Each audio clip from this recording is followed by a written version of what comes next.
एक समय की बात है, 3 छोटे सुअर अपनी माँ के साथ रहते थे।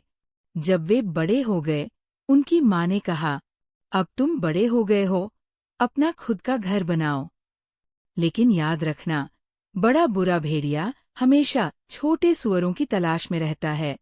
पहले सुअर का घास का घर। पहला सुअर बहुत आलसी था। उसने जल्दी से एक घास का घर बना लिया और खुशी से नाचने लगा। लेकिन जल्द ही बड़ा बुरा भेड़िया वहां आ गया। छोटे सुअर, दरवाजा खोलो, भेड़िया गरजा। नहीं, मैं तुम्हें अंदर नहीं आने दूंगा, सुअर डरकर बोला। तो मैं फूंक मारूंगा, जोर से फूंक मारूंगा और तुम्हारा घर गिरा दूंगा। भेड़िए ने जोर से फूंक मारी। हुश! घास का घर उड़कर गिर गया। डरा हुआ सुअर भागकर अपने भाई के घर पहुंचा। दूसरे सुअर का लकड़ी का घर। दूसरा सुअर थोड़ा समझदार था, लेकिन ज्यादा मेहनत नहीं करना चाहता था। उसने लकड़ी का घर बना लिया और आराम से बैठ गया। फिर भेड़िया वहां आया और बोला, छोटे सुअर, दरवाजा खोलो। नहीं, हम तुम्हें अंदर नहीं आने देंगे। दोनों सुअर चिल्लाए। तो मैं फूंक मारूंगा, जोर से फूंक मारूंगा और तुम्हारा घर गिरा दूंगा। भेड़िए ने जोर से फूंक मारी। हुश! लकड़ी का घर भी गिर गया। दोनों सुअर घबराकर अपने बड़े भाई के घर भाग गए।